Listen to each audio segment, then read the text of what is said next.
that's available for them is out here. Normally they would sit there and we would call them. Hi, good evening. My name is Ravi Chandar. I'm a trustee of the Bangalore International Center.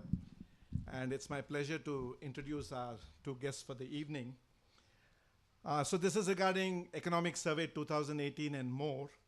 And we are glad that we found a calendar date that worked both for Arvind as well as Nandan. Thank you very much. Briefly about Arvind's background. I mean, most of us know him as the Chief Economic Advisor. But he's also the Dennis Witherspoon Senior Fellow at the Peterson Institute for International Economics. He's a Senior Fellow at the Center for Global Development. His award-winning book, Eclipse, Living in the Shadow of China's Economic Dominance, has sold over 130,000 copies in 4 languages, which is quite an achievement for a book around economics and the like.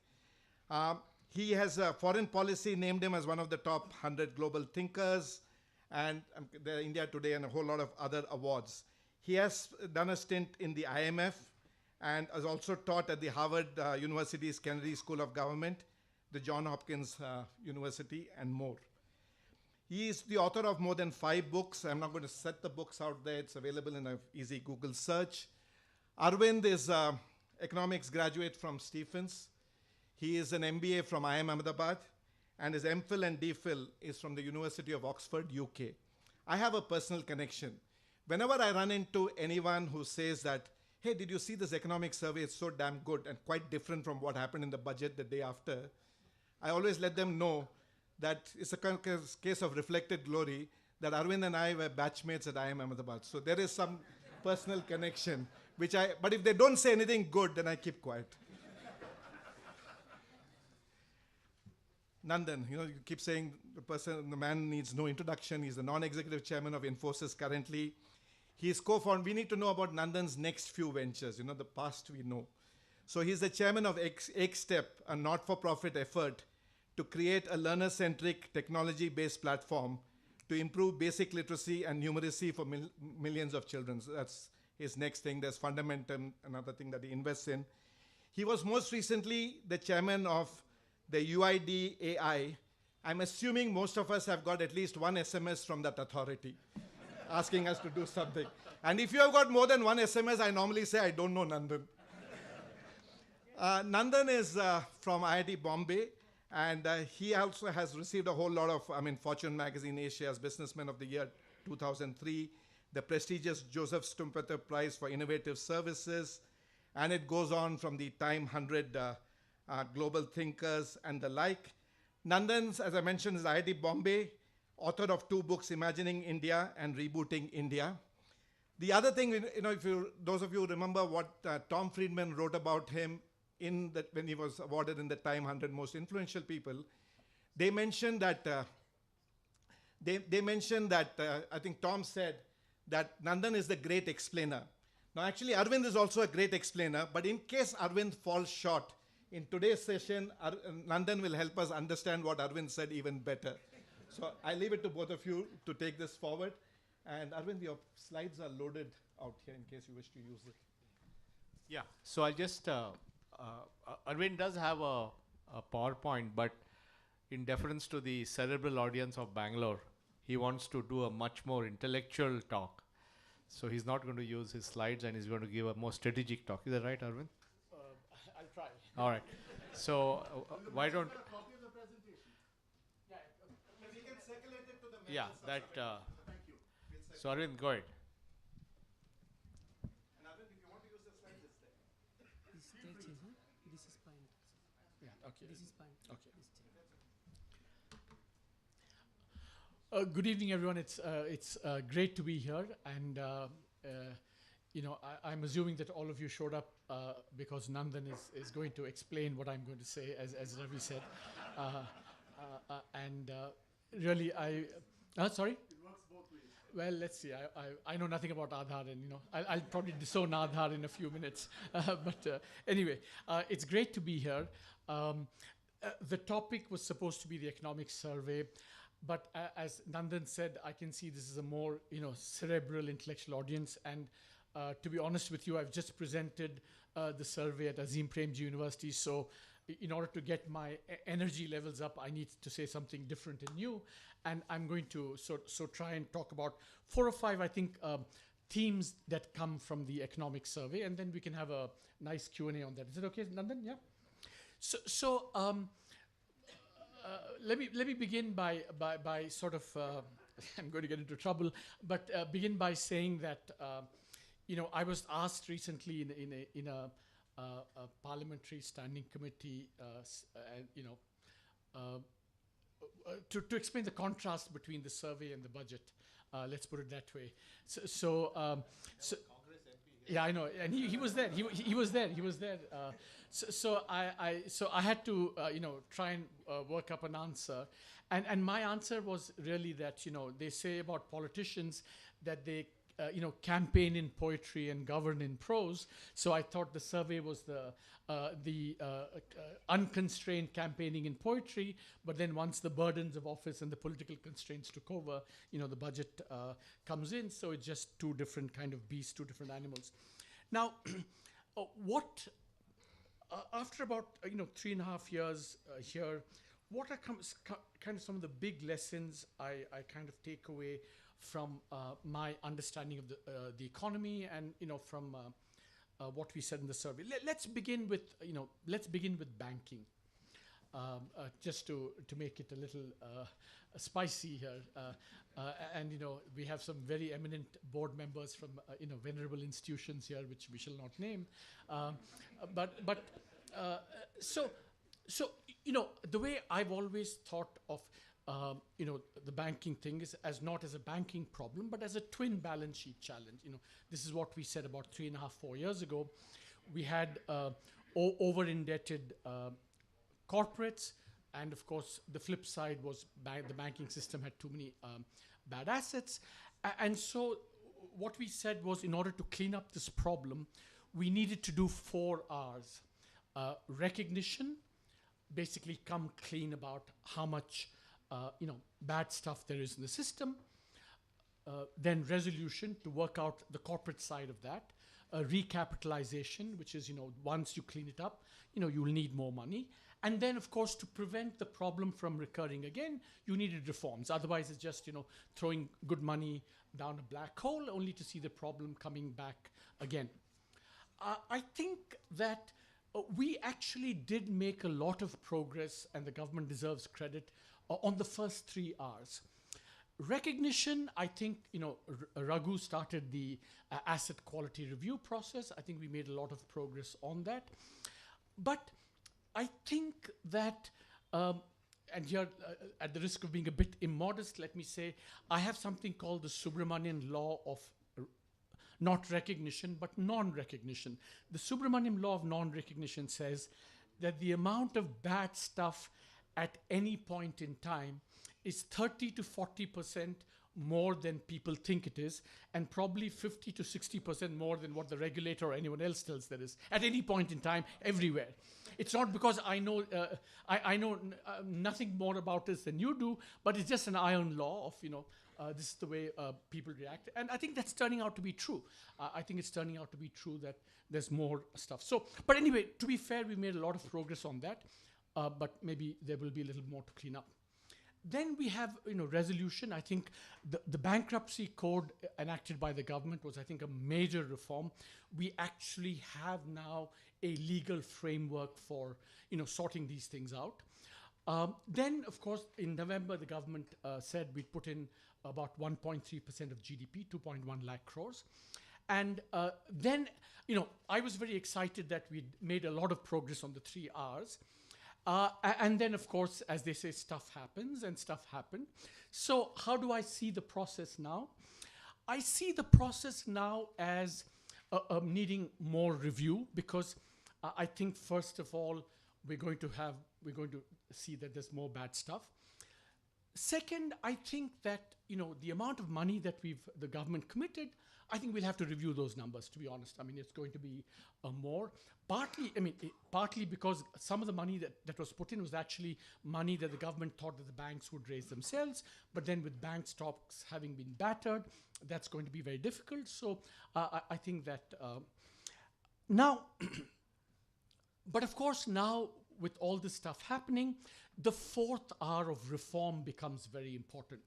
We're going to have to review the process, but we need to take action to ensure that this stuff doesn't happen again. And as Rahm Emanuel famously said, never waste a crisis. I always worry that, you have a crisis, there is a sense of outrage, which I think is very conducive to decisive action. But then Sridevi happens, and then the outrage gets blunted and dented, and then, I worry that we may not have sufficient outrage, to kind of enact these things again. That's why, expeditious action, I think, is probably called for. Now, on the, two points here. I think one of the things I neglected in when I spelled out the 4 Rs, that there was a 5th R, I think, which kind of was at the back of my mind, but never explicitly articulated, which is the regulation part of it. Now, let me just say 2 things about reform and regulation, because they are kind of mixed. I think that I have a lot of sympathy for the view that public sector ownership complicates regulation. I call this a ménage à trois with all the attendant consequences, because lines of accountability are blurred. Who can do what to whom is kind of, I don't know whether you've seen Jules et Jim, one of my favorite films of all time. It's about a ménage à trois. So I think something like that is kind of playing out now here.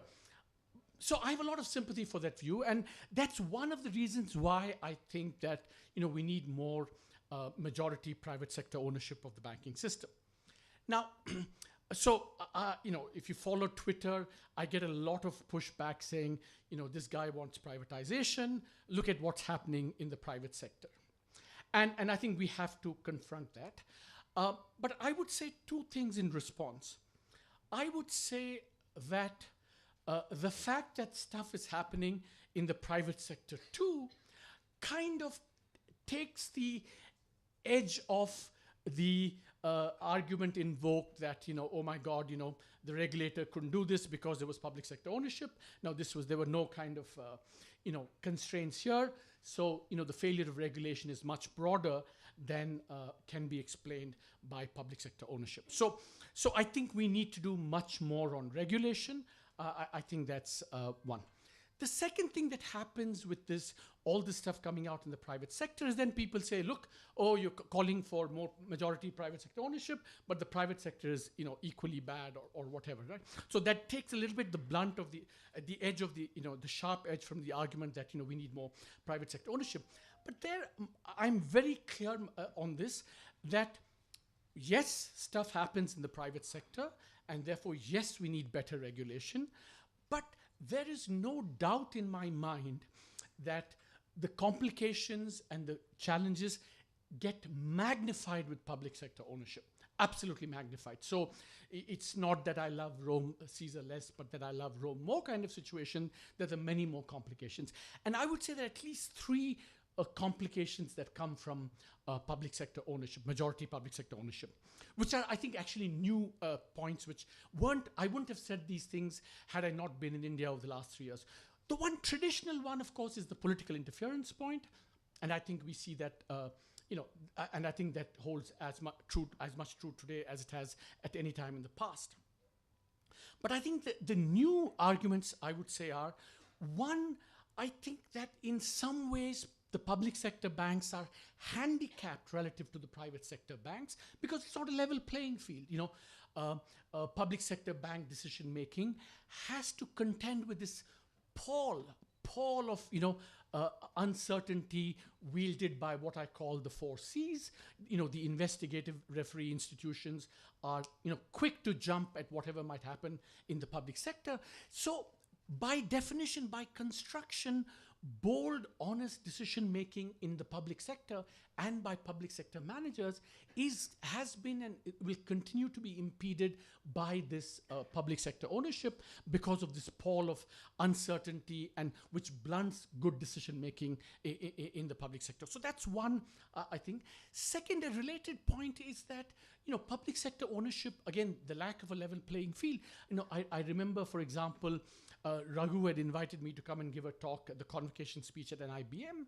And, we were chatting afterwards, and Raghu said, RBI runs this institution, but, public sector banks can't come and recruit here because they have, different rules of recruitment, writing exams, etc., etc. So the, talent in the private, to attract talent to the public sector, I think it just becomes more difficult.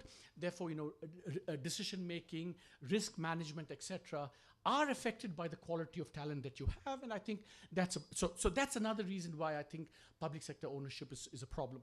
The final new reason why I think public sector ownership is a problem is this history we've had over the last, in the boom period, essentially, one of the really surprising facts about the boom period was we had the biggest private sector investment-led growth boom in Indian history, which was completely financed by the public sector banks.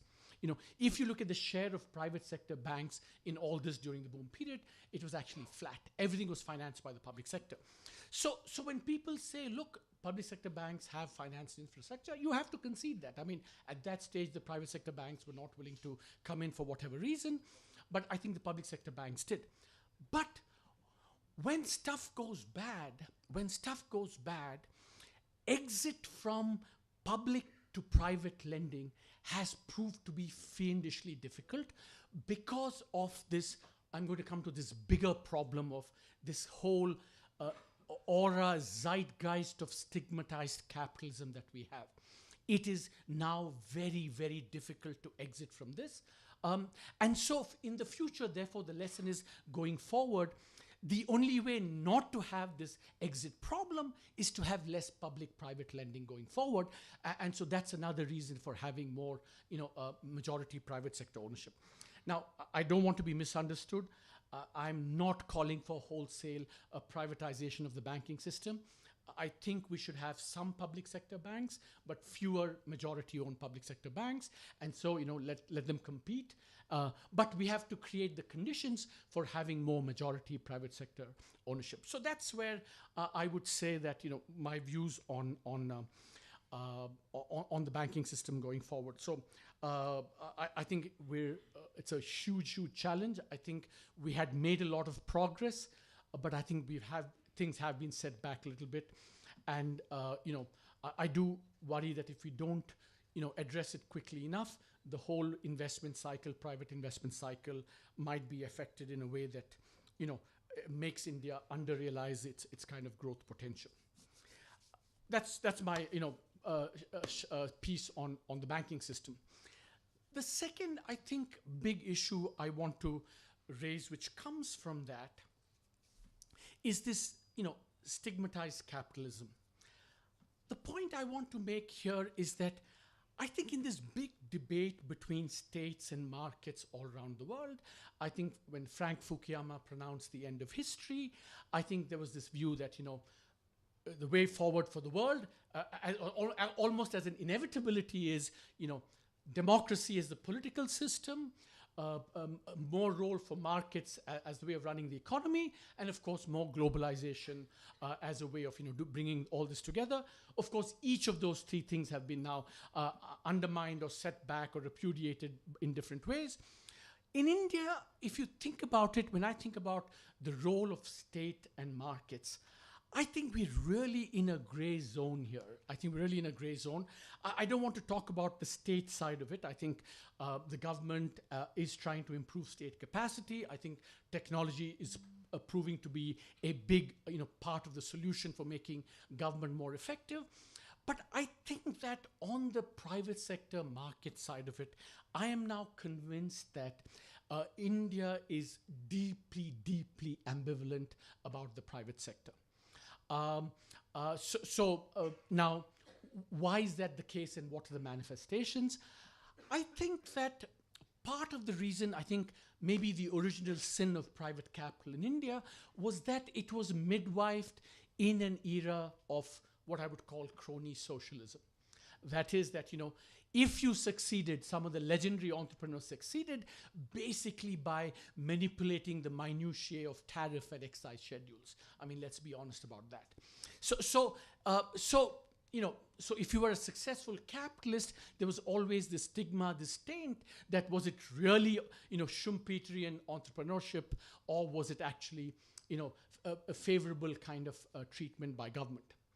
I think then we had this burst of, I would say, the only time when capitalism had a good name, when Nandan and his buddies in the IT sector said, we can conquer the world with, distance from government, or at least not, nobody is distant from government, let's be honest here. I think that at least, not getting all those, explicit favors and so on, great corporate governance standards, all those things that we think really create a good, efficient private sector. So we had that burst of, good capitalism. It was the only time when capital really was not sullied by the stigma of having been midwifed under these strange conditions. But then we had, after this boom, we had a spate of, problems. I call them I call it the rent raj. I said, in the 2000s, and, just to be clever, I said you had, ethereal rents, which is spectrum, terrestrial rents, which is land, and subterranean rents, which was coal. So, so we had all kinds of rents in the system, the rent raj, and that once again discredited capitalism. And then, I have to be honest here. And then, of course, even the IT sector, even Nandan and his buddies are, have kind of faced challenges. Whatever, all kinds of things I don't want to go into. The model, even now the IT model is now under challenge. So I think that, frankly, capitalism is stigmatized. So it's now really very difficult for India to really embrace, capital genuinely in its, whatever. And of course, all around the world, we're seeing that the only way you can embrace capital now is if you have good regulation, if you have good state capacity to regulate.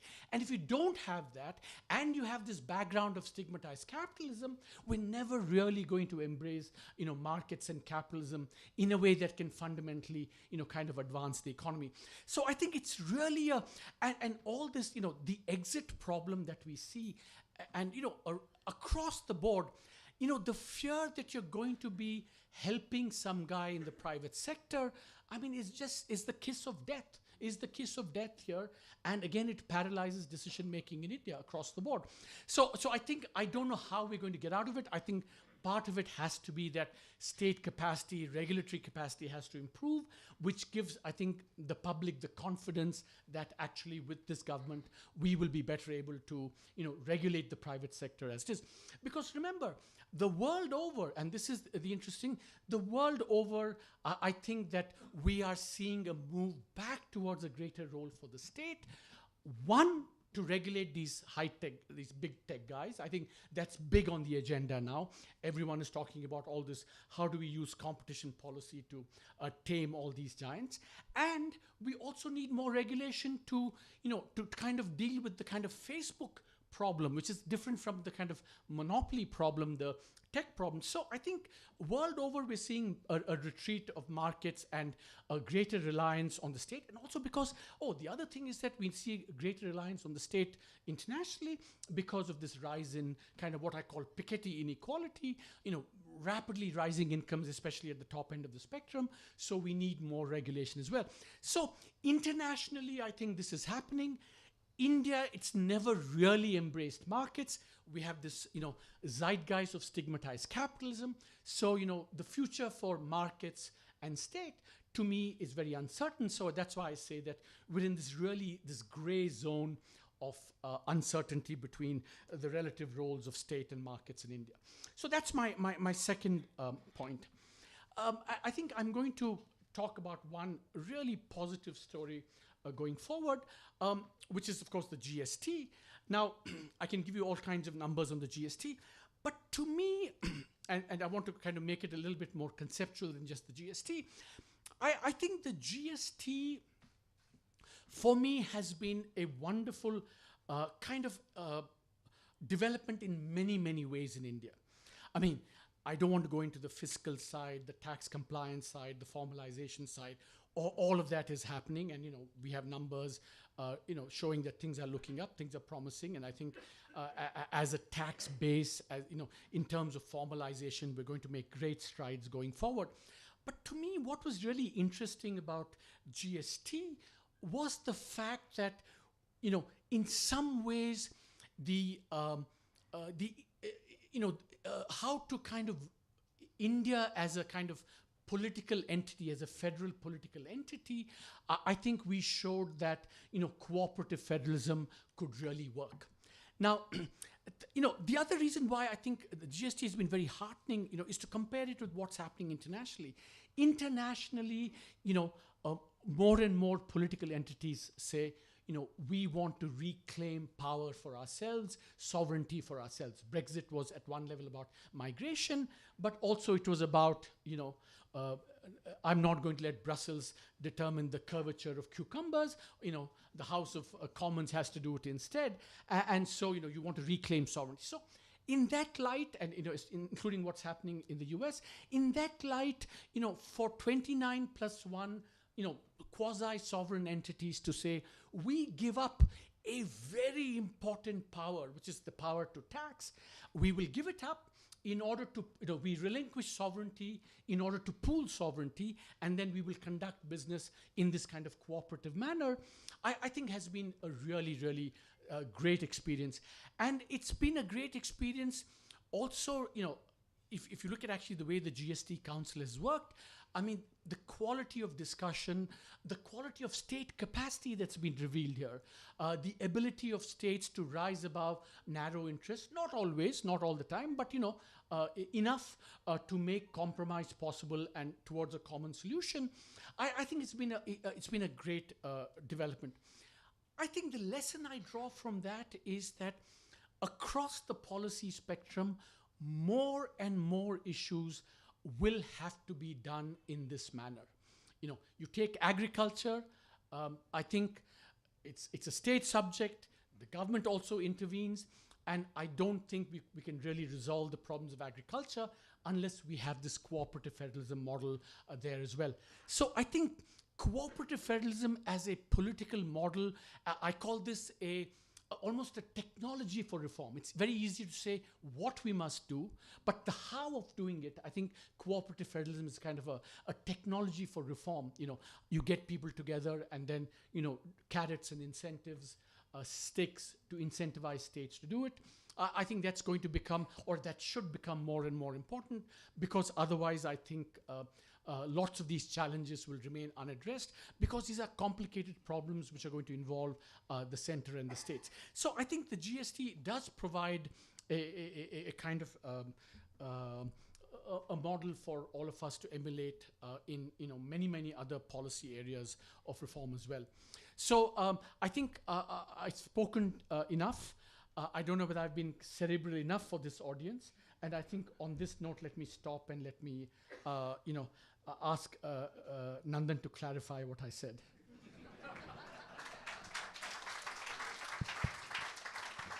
No, I think that's great. I don't think it needs any clarification. Arvind, as you know, is not just an economist, he's a literary type and all that stuff. And you should see the latest covers. There's a new cover on Outlook, which is entirely dedicated to our own Ramchandra Guha, and the opening article is by Arvind, so you should have a look at that. So Arvind, I mean... I have to clarify one thing. So there's a false confession I've made, which I shouldn't have made. My good friend Ivan Menezes and I talk about listening to Dylan in a haze of charas, and I have to clarify that Ivan the Catholic only smoked cigarettes, and Arvind Subramanian, the good Tambram, did neither. What you're saying, you didn't inhale, right? No, I was going to say I don't even need to invoke the Clinton inhale analogy, because I didn't even smoke. It's people like Ram who have to invoke it and say I smoked but I didn't inhale. So getting back to this banking thing, now we are seeing the Air India privatization, right? So we have gone from Air India being the main thing to a number 3 or number 4 airline, And similarly, even if BSNL was to privatize today, it's very small compared to what it was. So is there also an argument that the privatization should happen when banking is still big, as opposed to 5-10 years from now when they will be irrelevant anyway? So isn't there a timing issue that you should do it when it's relevant? See, I think that, I always used to say that the Indian approach of privatization by stealth was, to use that horrible American expression, you don't privatize the public sector, you grow the private sector, allow entry. And we made great progress on that in the case of civil aviation, telecom, but it did not work in banking. We tried to give away generous licenses, etc.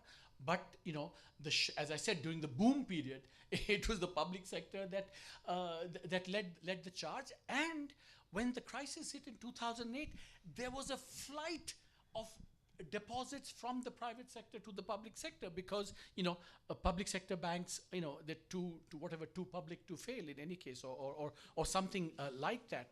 So I think that the model of shrinking and making it irrelevant worked for other sectors, has not worked. So to think that give it some more time, it will work, I think the evidence so far is that I don't have full faith that will happen going forward. And the other thing, of course, is that you see the other contrast between, I think, civil aviation and banking is that in civil aviation now, I think the political consensus, I think there is a broad political consensus. I mean, for a variety of reasons, including the fact that, you have, options here which are significantly better. And so that kind of model out there, convinces people, and especially when you're throwing so much public money after, this. So people say, yeah, I mean, we have an option. In the case of banking, when I think if all this stuff happens in the private sector, I think people are not convinced yet. Yeah, but I think some people, and Uday Kotak is one, who says that, see, historically, the decline in market share of public sector banks was 1% a year. So it took 30 years to go from 100% to 70%. But now they're saying it will decline at 4% a year, which is a 400% increase in the rate of decline, which means that in 5 years it will decline and go to below 50%. So I mean, it will happen anywhere. Right? Nandan, this 4% per year happening is predicated. It can happen if actually there's no reform and nothing happens. Right? Yeah. But I think there will be half-hearted attempts at doing this, because once you see, the problem now is that public sector banks have very little resources to lend. But once we get some infusion, some this, and they're back in business, and so then who knows? But so that's why the jury is out on whether the events will shrink the public sector and grow the private sector. Okay, getting back to this whole stigmatized capitalism, I think you have some kind of a bipolarity in India where there are large sections of the economy which have nothing to do with government, which work on competition markets like consumer products and this and that.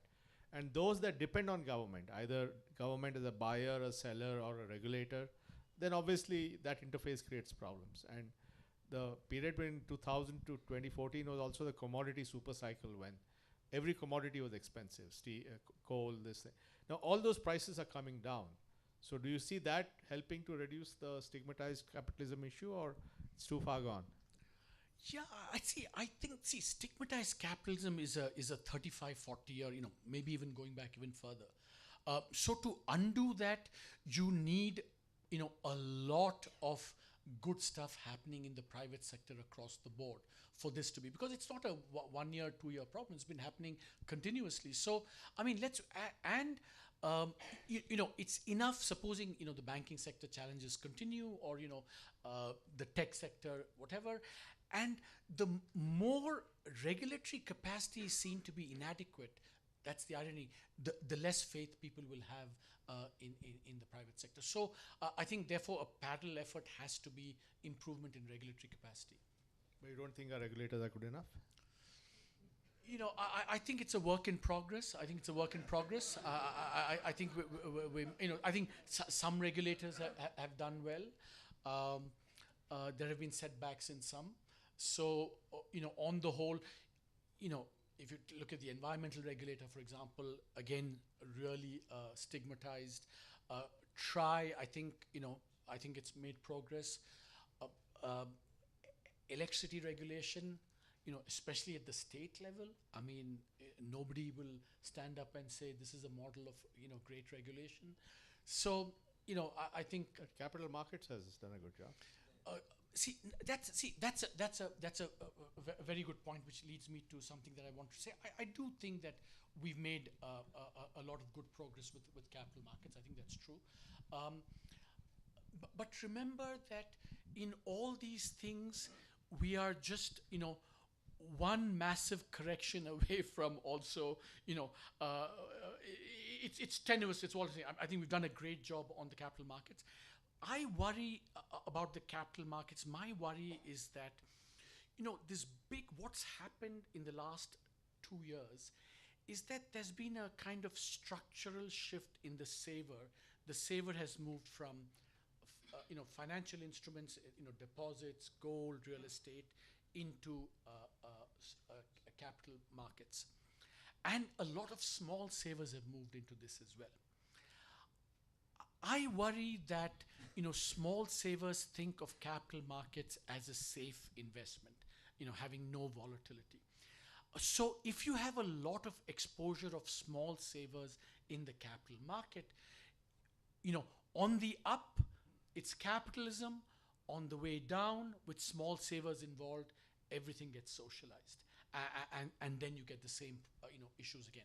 So I hope that won't happen. I hope, savers understand that this is thing. But provided we don't have that, yes, I think the capital market regulator. No, but don't you think there's a larger secular trend, which is household assets, which historically have been in real estate and gold, are slowly moving into financial assets? Isn't that your data showing some of that?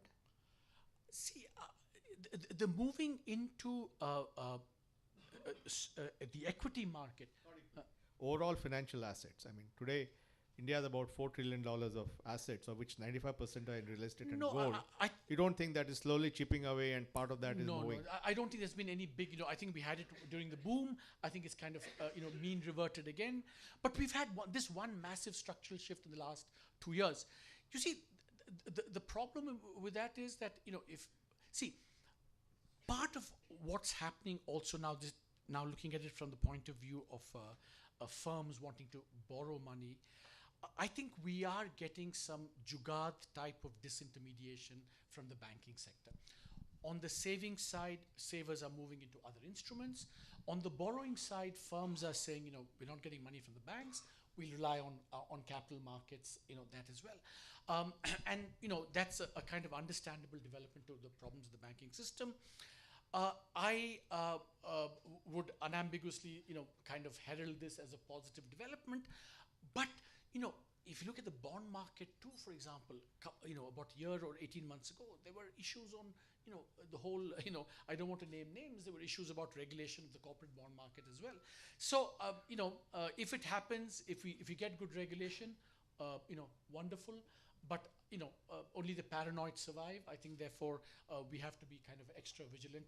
And I do, Mervyn King famously said, right, that banks are private in birth and, or international in birth and national in debt. I worry a little bit that, capitalism is great on the up, but on the down, especially when small savers are involved, it gets socialized and creates all the complications for politics, which I do worry about. Just to step back, Arvind, so how many economic surveys have you done? 4. 4. So the general perception is that you have taken it to a new level of both intellectual content as well as literary style. So what is it that made you sort of raise the bar of these things? No, I don't think. I have always felt that, the survey should read like the op-eds that I used to write. And hopefully, something like that has happened. But maybe, 3 years from now, the person writing the survey should say, surveys should read like what tweets look like. The attention span is getting shorter and shorter.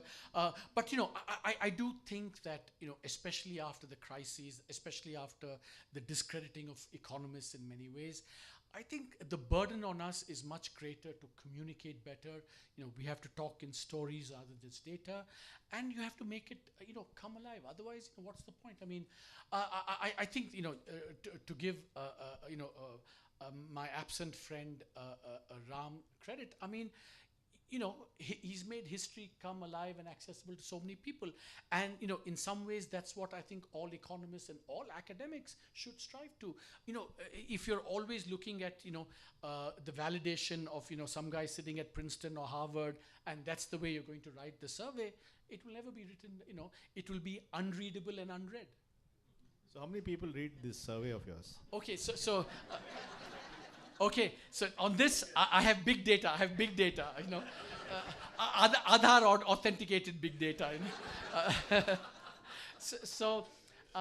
I'm happy to report, and without, I don't want to crow or be immodest, that in the 1 month after the survey was written, we had 9.5 million hits from about 200,000, at least 200,000 unique visitors, because I think in India, a communal computer is used by more than one people from 163 different countries. I couldn't believe it. Why would someone sitting in Gabon or the Central African Republic want to know anything about the twin balance sheet challenge of India? And yet they seem to want to, Maybe they were the Twitter farms or something. Yeah, exactly. Yeah. So I think, and just to give you a comparison, this 9.3 million, the World Bank's flagship publication over the World Development Report, over that same period got something like 1/20th the amount of visits. Great. So the other thing is, apart from, of course, making your economic survey readable and literary allusions and all that, you also brought in a lot of new. You have a way to come out with concepts and acronyms, which I guess you get from your big boss. This ability to do acronyms. So you can I say my acronyms are better? I think this on record. Or rather, I think the JAM acronym is going to stick, I think. Yeah. So JAM was your acronym, then Twin Balance Sheet, then UBI, you popularized the idea, and lots of them. So how do you come up with these nifty acronyms or whatever? I mean, that's I think that the way you think and the way you write is a product of 30, 40 years of reading and writing and researching. So so there's no one. The only thing I'll say is that I'm a maniac when it comes to work, and especially the last 3.5 years. I never stop thinking about. I really don't stop thinking about the Indian economy or everything. So my staff will get emails at 2:00 in the morning, 3:00 in the morning. 9 at night. So I'm always thinking about, because I do think in some ways, and I mean this not about my team and me, but about the Indian economy, that we could write 20 more surveys and yet not exhaust the infinite, challenges, variety, complexity, richness that is this beautiful Indian economy of ours. So anyway, you write your emails after Arsenal loses the football game. Exactly.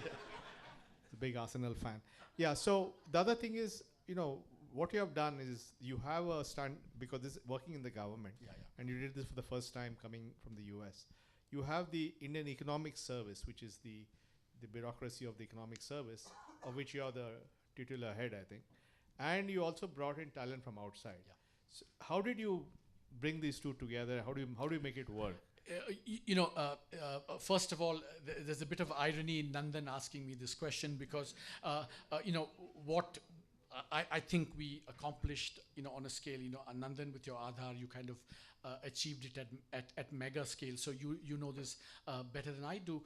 But I do think that to improve state capacity, and this is coming to the example that Nandan mentioned, it has to be an interaction between, the civil service, the permanent civil service, the bureaucrats, and their interplay with outsiders. I mean, just to give you an example from my own team, the Indian Economic Service, very bright, capable young officers, but not had the exposure, the training, etc. So when these outsiders came, and I've had lucky, over the last enough years, lots of bright PhD students or graduate students from everywhere. It's that interaction between the outsiders and the insiders. The outsiders learn how to work within a set of constraints, but in turn they bring techniques, ideas, what the frontier is all about in terms of analysis and research. It's that interplay, I think, and I think to the extent that I deserve any credit at all, which I don't, is to try and facilitate that kind of interaction. And I think this is a lesson, therefore, for I think it's a given that we need more external talent. That's a given. But how do you bring that in a way that these guys don't just parachute in and are kind of babes in the wood, not knowing what to do? That integration, I think, is I think the big challenge. So one more thing, you are generally seen as a more activist CEA than most CEAs. In the sense, a lot of them do the stuff, but you roam around, navigate, and get things done. So is that different? I mean, are you a thinker-doer, not just a thinker? I think that, Nandan, again, you've done this much better than anyone, that one of the things, and this is not something that you do artificially, it has to come naturally, if I think that, it's the undersecretary who has the ability or the knowledge, I will go to him and get that. So I've had the, enormous privilege of interacting with so many people in government, down the hierarchy and across sectors, for example, recently, the fact that we've got access to all this data, as you know better, data, oh my God. Yeah, I know. Not Aadhaar data, but that too. Only Cambridge, Cambridge Analytica. Yeah, but you have to work with all the youngsters and the junior people in the system, and generate a level of trust and confidence that they would be willing to do things. If had we gone down the top-down way, we wouldn't have got the access. So funny how government works. As you know, people at the bottom have a lot more power and clout. Certainly not just, of course, the ability to block, we know, but also the ability to be positive. I mean, this is just, but you do it not because you think this is how it's going to be. It's not an instrumental thing. It has to come naturally, I mean, people have to think that you really, So my room in the office is, always it's like a seminar or a research room with people from everywhere. And I love the fact that my friends in the revenue department, they say to each other, "Yaar, bore lag rahi hai, CA ke kamre chal ke gapshap karte." So they walk into my room, and it's wonderful. That's how I want. Creating a Saint Stephen's Adda. Yeah, exactly. No charas, I hope. No charas, yeah. Just to again, since you're done 4 years, what are the top 3 ideas that you've been able to convince the system, and what are your top 3 flops? Good. See, I think that remember that first we have to define flop and success, right? I'm not trying to hedge. Economy speaking, anyway. Yeah. I'm not trying to hedge because I will tell you where I've been spectacularly unsuccessful. But I think the flop and success, it's also a question of time frame, You're giving me all. Okay.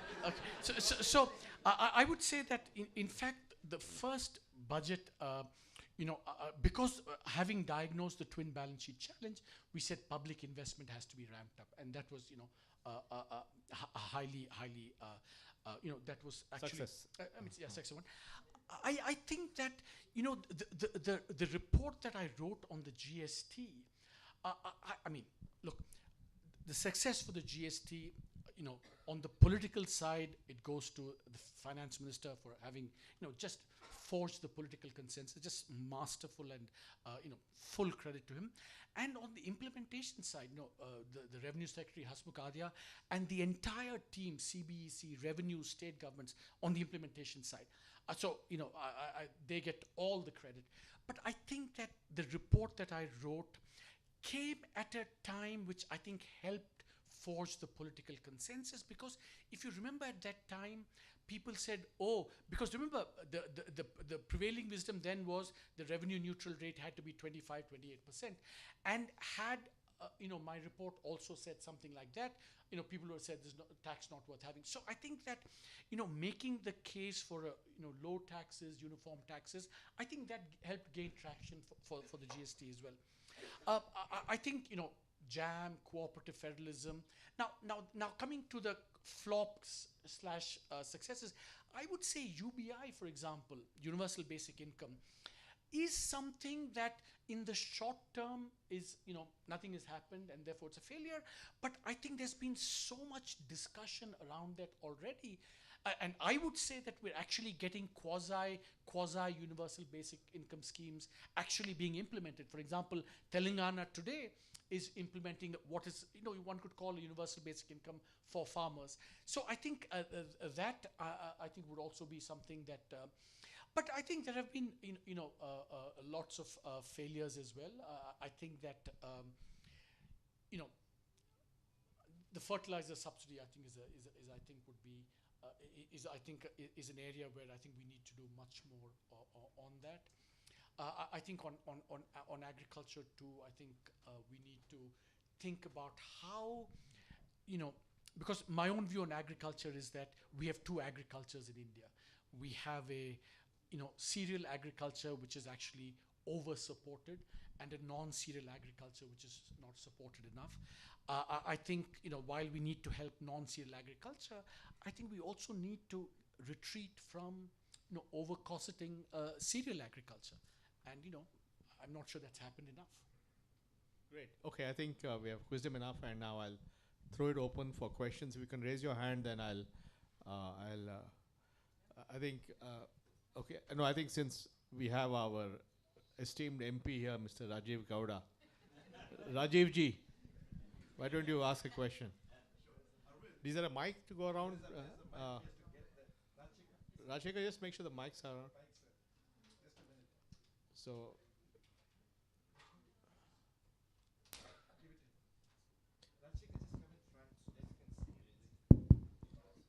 yeah, Rajiv.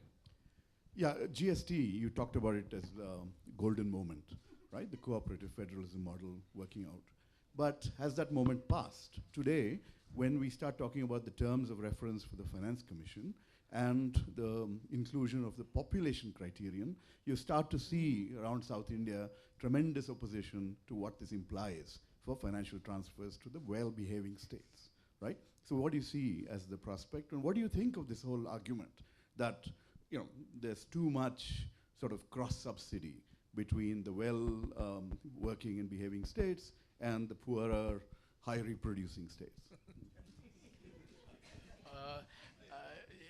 This is as toxic a question as you can possibly get in the current conjuncture.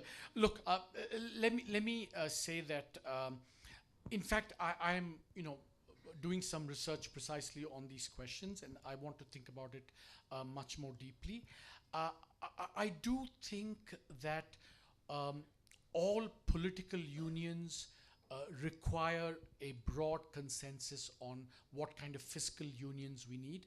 If you think about Europe, for example, I mean, the heart of the Greek problem is exactly what kind of fiscal and banking union you want to have.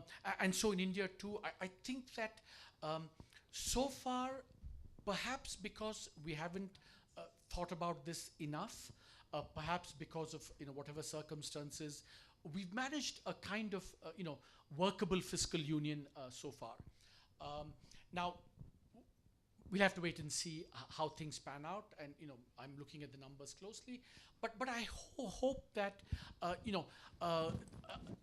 see, or let me put it this way: I think that one shouldn't look at this the fiscal union stuff in isolation of all that's happening more broadly as well. So what is cause, what is manifestation is not clear at this stage. But we'll have to look at this. I think that by the way, remember, in all political unions and in all fiscal unions, there is some amount of redistribution. That just goes without saying. I think the key thing, and this is where I think maybe the debate will be going forward, the key thing is that one, is there a sense that those are within reasonable limits? One. Second, I think also, does it come with some mechanisms to incentivize good performance? I think that is going to shape the debate going forward. I think people are perfectly happy to be, contributing to, whatever cross subsidization or whatever it is, provided there's a sense that there's also some, effort at performance. And I think maybe that's where I think we will be, that's the balance that we will have to strike going forward. I think this is one of the answers where I may have to explain what he's saying. Yeah. As Alan Greenspan famously said, if you've understood what I've said, I have misspoken. Okay. Who else? Can you just introduce yourself? This is John Alexander here. I'm also a fellow college mate of yours, but that's no... What is some Stephen's Club going on? Stephen's Club, yeah. Very quickly, I met you twice in Washington about 7-8 years ago. I generally get the feeling that those rousing ovations we used to get in Washington may not quite be happening here, or am I wrong? One. You should have been at Azim Premji University this afternoon. Two, very quickly. Is the Niti Aayog of any use to you in your work or not? These are all, I think questions that are, each one. See, we have a lot of interaction with Niti Aayog. I think we always are trying to work together. But, our mandates are different. They do something, we do something. So we interact very collegially. We interact, I have, great relations with a lot of people there, and we do stuff, a lot of stuff together as well. So I think that, so it's not there's no kind of institutional turf battle or anything like that. Yeah. Thank you. Yeah. Question is, Yeah. Boss, I'll decide, yeah. No, I'm pleading with you. Oh, pleading. Pleading is all right. Arvind, thanks for the presentation. But We tell him which media you're from. I'm from the Presses of India. I'm Narayankar. There is a Congress stand, and there's a lot of vociferous demand for capping of GST at 18%. Prime Minister Modi, your boss, has called it as a stupid thought reacting to P. Chidambaram. So what is your views on it? Approximately when was this? Yesterday. Oh, yesterday. I see. Okay. What are your views about it? You see, in the report that I wrote on the structure of the GST, what I said was, you have to have a standard rate of around 17, 18, 19%, and then you have one rate for demerit goods and one rate for essentials. And my own view is that yes, we need more simplicity in India, and we need to move towards one kind of, at some stage, uniformity in rates. But I think the fact is that we cannot do that, divorced from political realities. And the political reality is the following: that if you don't have instruments for redistribution, better instruments, you will willy-nilly have to use some of these also, maybe not for explicit redistribution, but having to take into account that. So the fact that we have a lower rate is a reality that we will have to live with for a long time, because we don't want to tax essentials which are basically consumed by the poor. Similarly, no political system can accept BMW cars or cigarettes being taxed at the 18% rate. Booze, what out? Oh, you're out. Booze is You're out of the system. Yeah, he's out of the system altogether. So I think that, as long as we can, within those political realities, as long as we can try and keep that relatively clean and simple, I think we'll have made progress. For example, and this is not just theory, for example, we had this 28% rate, which many people felt was high, but over time we've pared it down quite significantly. So the 28% rate is now, a shell of what it used to be. So I think and going forward, I think more such things will happen. So marrying, it's easy to say, make it one rate, but there's a lot of political reality. But as long as we can blend them in a manner that's satisfactory for all parties, I think, we're making, and we have made great progress on that. Yeah, that gentleman was behind Rajiv. Just introduce yourself, yeah. Yeah, my name is Ashwini Jain, retired banker. Where did Are you happy you're not an active banker? You bet. You bet. Where did demonetization come from? And do you think, what was the thinking behind it? And do you think it's done what it was supposed to do? When I'm asked questions on demonetization these days, I say three things. Let me say those three things, and then if you still want unsatisfied, then I can say more things. So the first thing I say is that,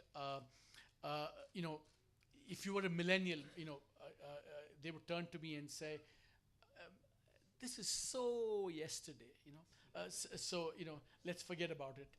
Or I might say, like, what's his name, Chow and Lai said about the French Revolution, it's too early to tell.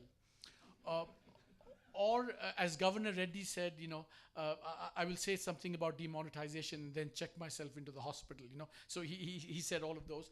But more seriously, I think that, demonetization was thing because there were, potential benefits and costs. I think that we've seen some of the short-term effects of demonetization, whatever cash shortages impact on agriculture. But I think there were also potential benefits with demonetization, the formalization, the reduction in cash, and all of those things, the impetus that it's given to digitalization. So those are certainly long-term benefits. And so there is some of the Chow and Lai thing. We have to kind of wait and see what these things will be. So I think we have to make. He's also said that he'll talk about it in his memoirs. So I think these are, we have to keep doing these provisional cost-benefit analysis continually over time. This lady. Good evening, sir. This is Meenakshi from Nat Geo magazine. I would like to know whether Cambridge Analytica has been assessed properly or analyzed properly for the welfare of the country. I know nothing about this at all. I really don't.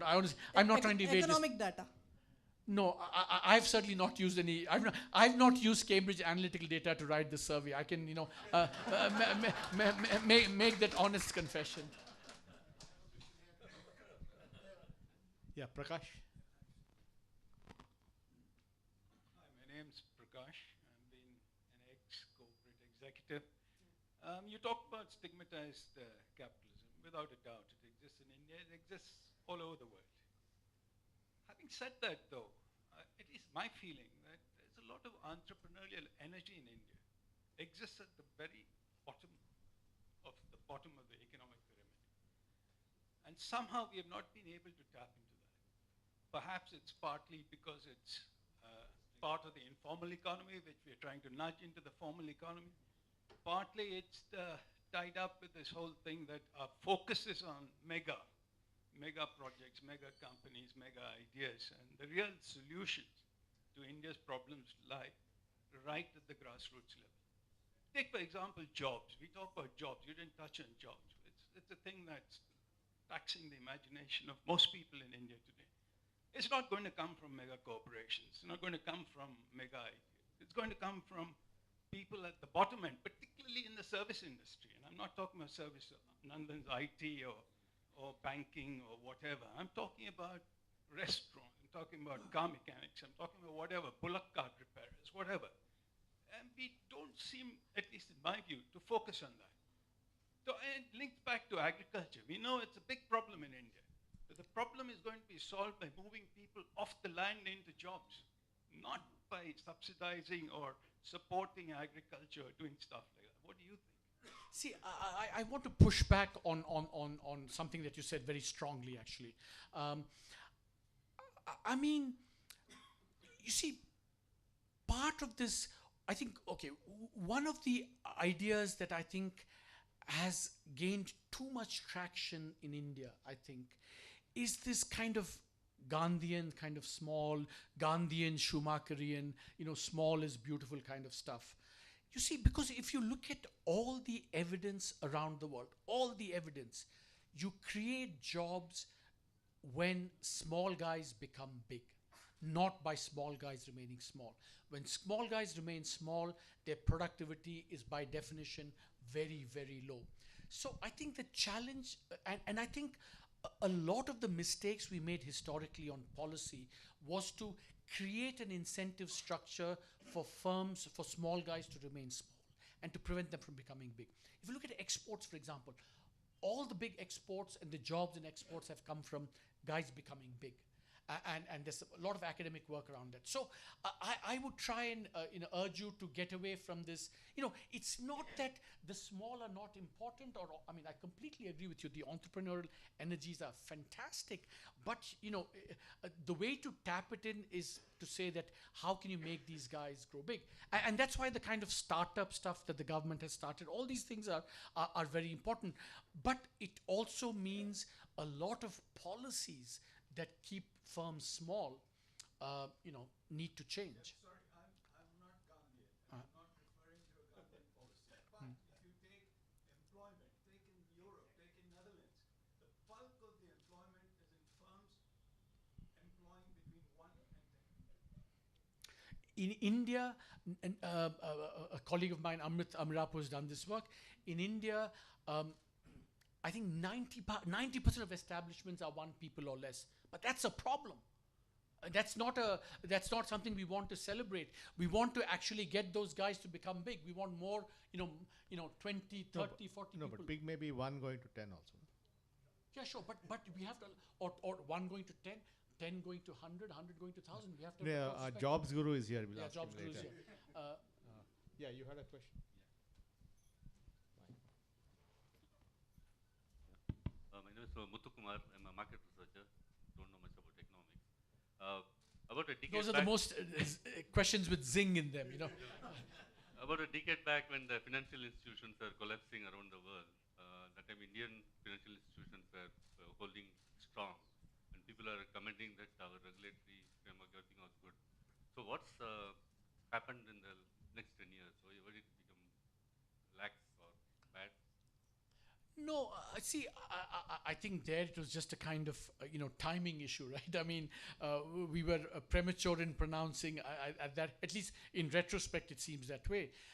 That when all this over exuberance in lending happened, I think that it was at least looking back, it should have become evident that some of that stuff, there was over exuberance, and that it would come back and to some extent bite us. So it was just, I think, a premature declaration of victory, I think, which events have subsequently shown to be true. I mean, it's But many of the loans in India are post 08, so in that sense, post 2008. So many of the loans in India are post the global financial crisis, right? Yeah, when this began, this began a little bit before. The boom started in 2003-4, and we've had almost 8-9 years of boom. So when exactly it happened is not clear, but the infrastructure lending happened throughout that period, and it was clear that some amount. But I think probably also that. This is completely in retrospect. I think that in all these things, maybe earlier action might have reduced the scale of the problem, maybe, but certainly it's not something that's that should have we shouldn't have declared victory after the 2008 crisis. That basically simple as that.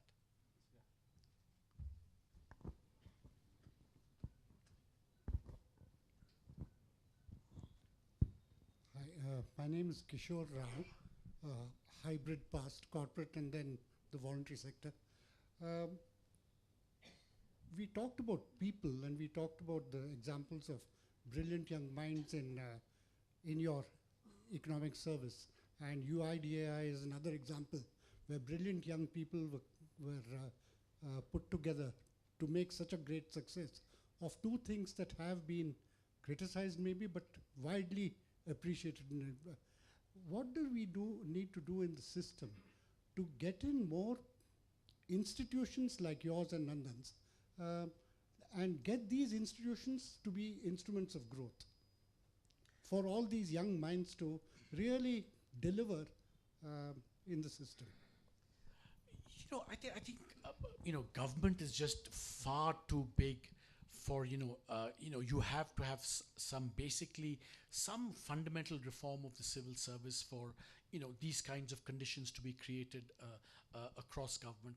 I mean, there are lots of ideas out there. For example, I think there's Pratap Mehta, Devesh Kapoor, and others have a volume on public institutions in India, and there's a very nice piece by I think T.V. Somanathan and K.P. Krishnan who do talk about, should it be the case that above joint secretary level, all these jobs should be open for competition, and that way get more outside talent as well. So I do think that you can't do this, one-off, UIDII or Office of CA, whatever. It has to be much more systemic, and therefore, broader administrative and civil service reform. And frankly, not just at the central government, but also at state government levels, at regulatory institutions as well. It has to be kind of across the board. You need much more systemic civil service reform for that. This gentleman.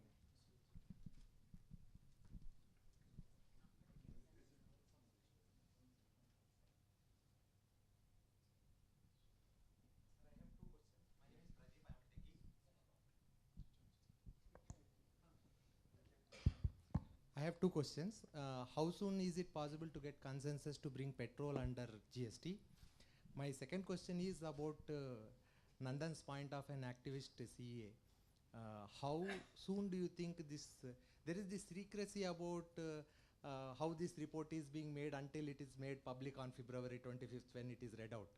So do you foresee that whether either through leaks through your interns, or whether there will be or whether the analysts in the capital market will actually publish these kind of reports by January 1st saying this is what Arvind Subramanian is going to meet or not meet? CEC leaks. No,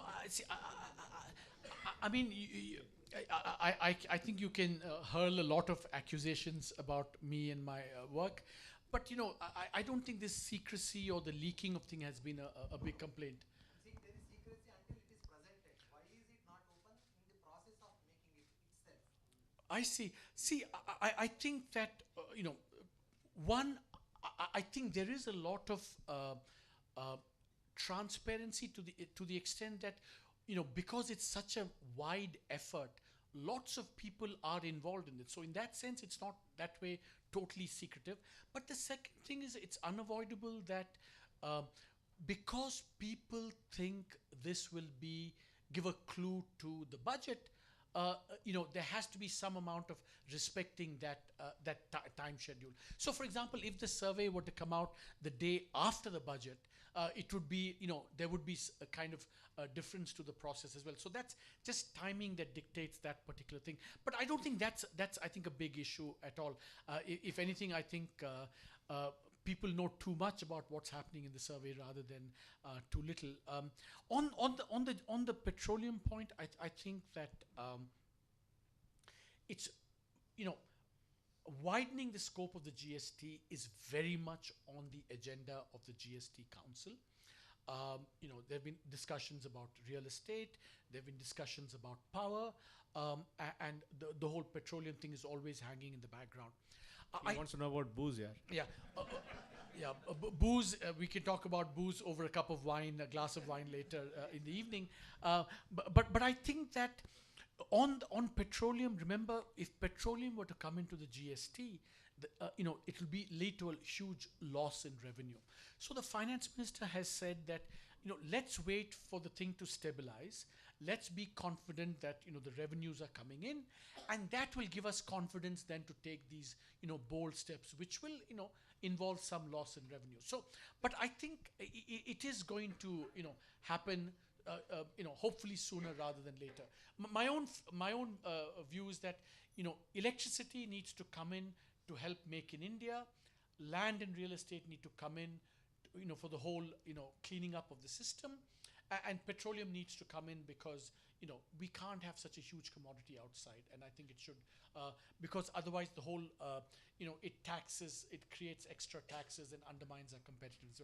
But all this, I think, I have sufficient faith in the process that these are things that will be constantly discussed. Ravi, in the spirit of inclusion, I know you have a lot of folks in the overflow area. Can they ask questions? Your technology allows? No, technology doesn't allow it, but we could get some questions and ask them. I'll arrange it. I think we should not treat them as second-class citizens, not like this finance commission kind of problem. Yeah, I must say that with Nandan chairing and in Bangalore, this is not exactly high performance here on the tech side. No. Why don't you ask them to? Why don't you ask them to? In the new premises will be done. Why don't you ask them to SMS the questions to you? Can I ask you? Yeah, go ahead. Yeah. My name is Setu Madhavan, a retired civil servant. The banking board chairman mentioned a couple of days ago that the private sector banks have not been funding the infrastructure sector at all. Most of the funding has come from the public sector banks, which probably have led them to the NPA, large-scale NPA. So there's an apprehension that by going to the privatized route, it might affect the vital interests of the country. This is one.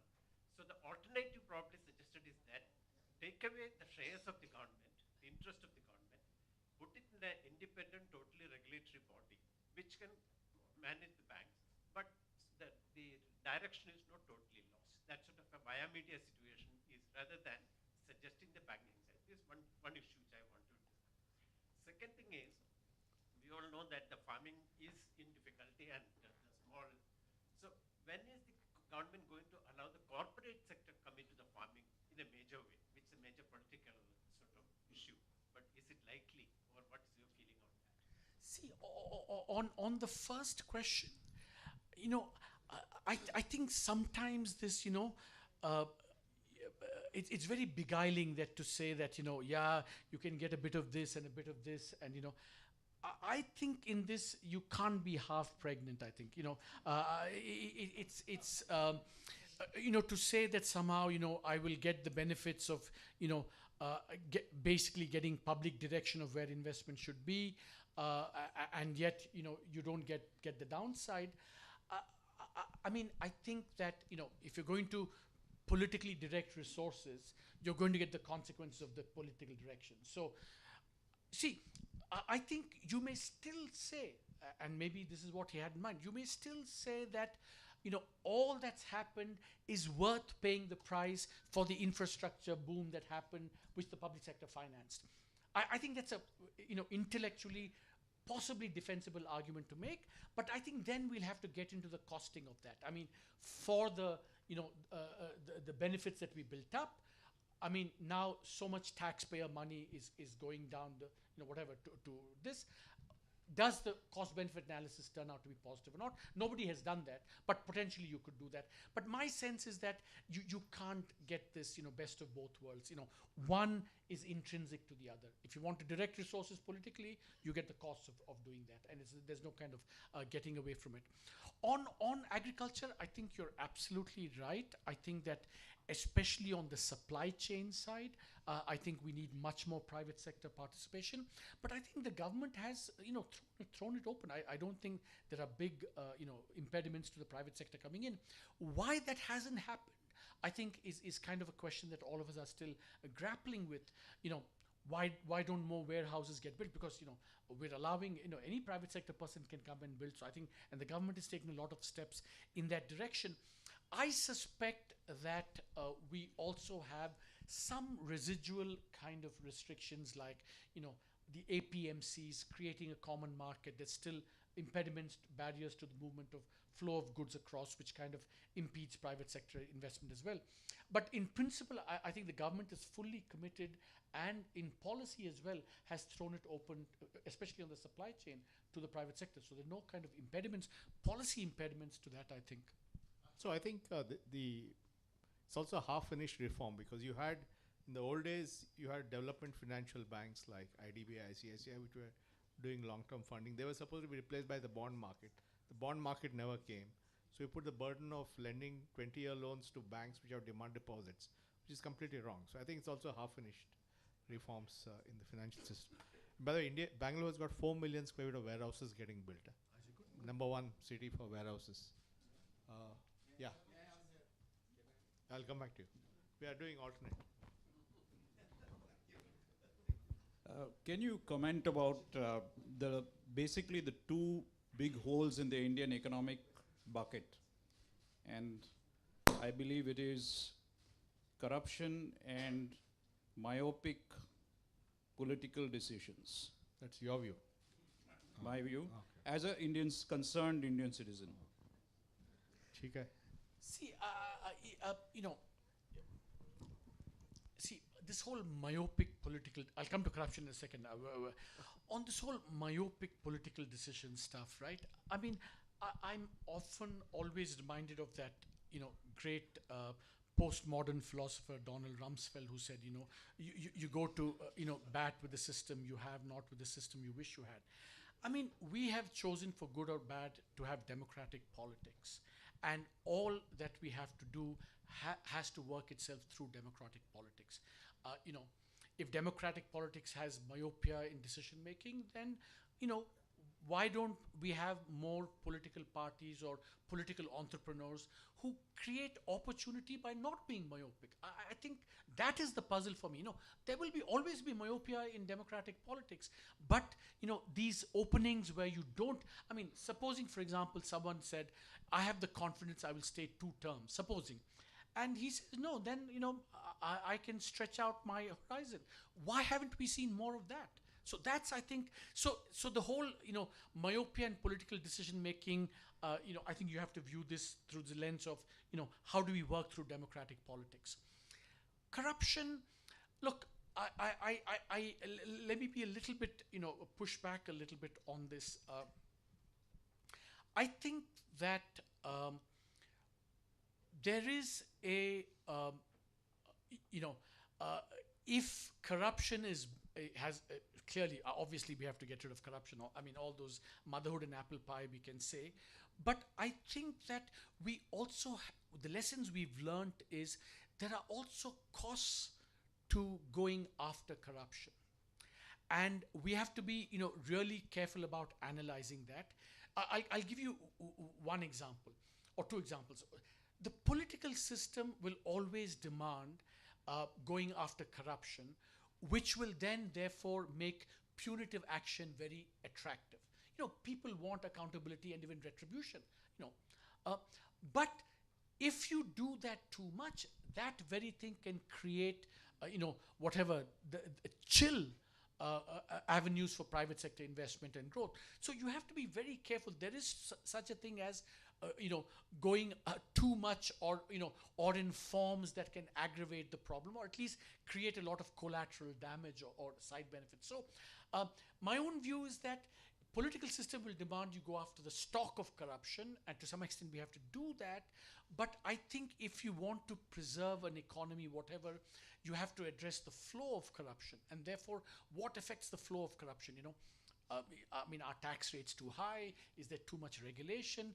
So I'm not advocating all these things, but if you want to go after, corruption going forward rather than punishing people looking back, it's a slightly different perspective that one must have. I think Ravi's got some questions from the other world. One question has come from upstairs, which says, what role does the CEA see between public and private banks, the role they need to play when there's downturn or things go bad? Should the private be doing the same as what is expected of the public sector bank in such situations? That's really the... And are they doing it?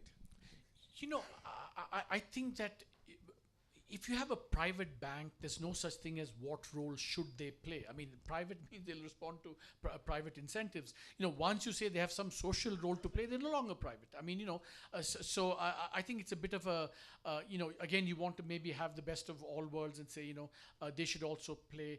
I think if there's a downturn, I think government has to respond in various ways. But to expect, private sector operators to, respond in ways that the government wants you to respond is I think, anathema to the spirit of what we have. But public sector banks did more for Nandan than the private banks ever did. See, I think that's a very good point, but that's not a downturn. Yeah, that's your follow-up. That's a good question. Yeah. It's a good question. So you know, and I have a lot of sympathy for that. But then I think what we should do is we should make these things explicit and actually say that the public sector banks have performed this social role. They should be remunerated for it. I mean, the government should remunerate the banks or at least provide an offset. So if you're going to perform, and I think there's the fact that the public sector banks stepped up and did the Jan-Dhan, I think they performed a huge service to the country. Let's be explicit and let's reward them for it. Yeah. Yeah, this gentleman.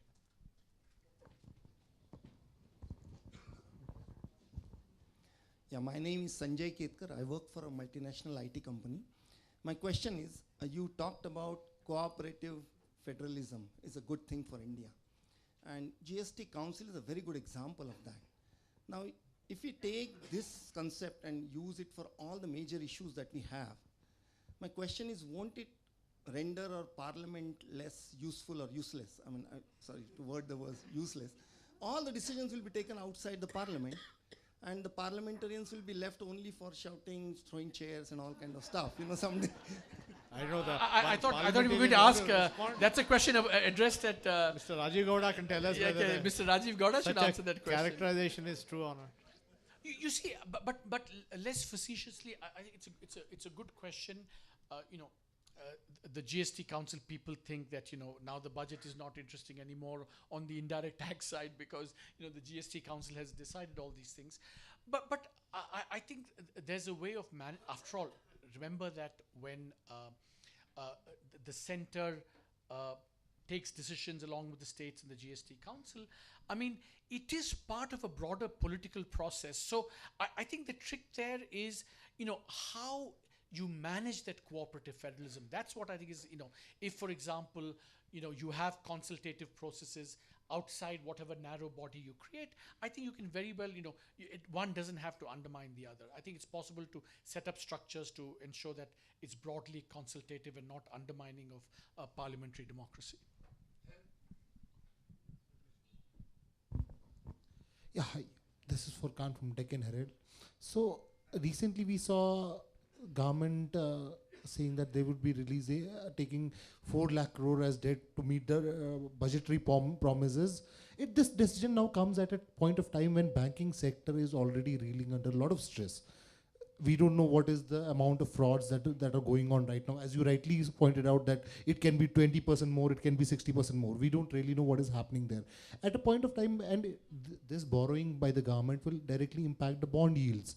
Was it a prudent decision to go ahead at a time when banking sector is reeling under the crisis? And again, you pitched for privatization.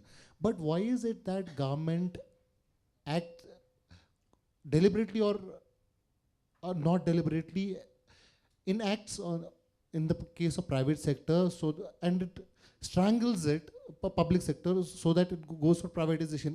Air India did not go in privatization in an ideal position.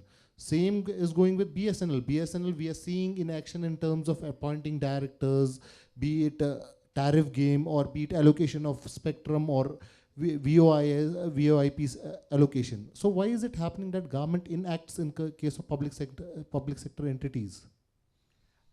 See, on the first question, I mean, I have a slightly different view. I think one of the things that this budget did was to say that despite it being a difficult election year, the government decided to actually continue with the path of fiscal consolidation. So, the aim very much was that you would go from 3.5 to 3.2 or whatever. So I think the government is completely aware of the fact that to have prudent fiscal policy is in everyone's interest, and this commitment to prudent fiscal policy is a conviction. It's not something we're doing just because it's kind of convenient to do so. So I think in that sense, and you saw recently when the borrowing program was announced, yields dropped considerably, kind of reassuring markets that government is committed to fiscal stability. So I think that's not I mean, let's see what happens, but I think the government intends to pursue fiscal consolidation. I didn't quite understand your second question. I think I think if the sense was that, you know, this is actually a de facto way of privatization by stealth, that's what you were trying to say? I don't think I agree with that at all. I think, you know, the government is committed to privatizing Air India for good, clean, open, transparent reasons. There's no kind of backdoor thing. I mean, we know what Air India is. It's sucked up a lot of money. It's been a black hole. And we've seen the benefits of efficient private sector operation. So it's being done. Similarly with the banks, I mean, we have a huge, you know, challenge. And, you know, if eventually we get into some kind of public, private sector ownership, it will be done completely, you know, transparently, not, this, I mean, this kind of smacks of a degree of conspiracy theory that even I find difficult to kind of believe. One. No, anyway, I think we are down to the last two questions. One from upstairs, one last question. One from upstairs, Ravi. So Albert Sebastian says, what will it take for government to inherently become more transparent over being opaque right now? That's the feeling. What will it take to be more open? Technology. Well, I think that, you know, I mean, let me give you one example. I think people have forgotten this, and you know, I'm going to personalize a little bit, but it illustrates. I mean, people just as a corrective to the perception. So I was at you know, at the Jaipur Literary Festival with Thomas Piketty, and he, you know, said, you know, I've done this analysis for every country in the world. I can't do it for India because you guys don't put out the tax data. And you know, he challenged me, and I said I'll take up the challenge, and I'll, you know. And you know, the Revenue Secretary, Dr. Hasmukh Adia, I think so. This is about 2 years ago. As of 2 years ago, taxpayer data, which Mr. Piketty now has used it to kind of lambast India for its growing inequality. But you know, we've made, you know, the Revenue Department made available that detailed tax data, which I think Anonymized. Oh. I was going to say it's more secure than Aadhaar, you know, but. So I think it's you know, it's easy to say, you know, government is not transparent, but I think it's a very good example of, you know, and by the way, after a 15-year hiatus, we've put out tax data, and now, you know, it's wonderful for everyone to know what's happening. So it's progressive. Yeah, absolute progress. Okay, last question, this gentleman here, and then I'll hand over to Sri Ravi. That's it. You started off by saying that the economic survey is more poetry than prose. And since the title is 2017-18, isn't it worth putting it out a couple of months after the financial year is over, so that it's more prosaic and you're not projecting as much, not making as many presumptions, assumptions, etc. And if I can have one real question. So that is not a question then. That was advice. That advice is summarily and comprehensively rejected. You brushed it aside, but there's this phrase going around about the demographic dividend. And around the world, demographic millstone seems to be more appropriate. And I'm not talking only about India, but that seems to be one of the drivers of what's happening in the UK and many other countries. Would you like to comment on that? See, no. First, I don't think I brushed it off. It's the first time the question has come up. See, I think that just as I think there's a lot of research to show that the East Asians benefited a lot from the demographic dividend. Just as, and the flip side of it is demographic decline, like in Russia or the UK, creates challenges on the other side. So we think of, a young and growing population as a real potential advantage. But I think the mistake would be to think of demography as destiny, either on the way up or on the way down. I mean, it's not. Japan, for example, is aging, but they can do lots of things to increase labor force participation of women. So it doesn't have to be a destiny. Similarly, we have a potential dividend, but there's no guarantee that it's going to be a dividend. I mean, there's a lot of hard work to be done to convert that potential opportunity into thing. In the case of India, that's especially so because India, we should stop talking about one demographic India. There are at least two demographic Indias. The India of the heartland, which is young and growing, but the India of the kind of the periphery and West Bengal, which is kind of starting the aging process. So there are two different Indias, and so there are two different sets of challenges. So we have to think about much more. And I do think, and I hope Manish will agree with me, that one exciting opportunity here is to allow mobility. And the more mobility we have, the more the aging. And this is something that China doesn't have. China basically all the provinces kind of boomed and declined at around the same time. But we have this tremendous variety, which creates a lot of scope for taking advantage of this demographic dividend. Well, I think on that note, thank you, Arvind, for a wonderful session. And I'll now hand over to Ravi to give the vote of thanks. Amazing, 8 o'clock, Nandan. Thank you very much. Thank you, Arvind and Nandan. I think it was a fascinating discussion. I owe some apologies to the 45 odd people upstairs. When we finish our new building around October, November, we'll have a 200-seater auditorium and a 150-seater seminar room, which will have simulcast and questioning facilities. So just bear with us for another 6 months. And thank you, all of you. And for those of you who have been standing, I can promise you that if you come for another event at BIC, you will get prime chairs. It is not always like this. So thank you very much. And then I can't promise the chairs. Thank you very much. And Hema was asking me, are there any mementos for these people? So Anand, if you'll give us some mementos in future, we'll give people like these such mementos. Thank you very much.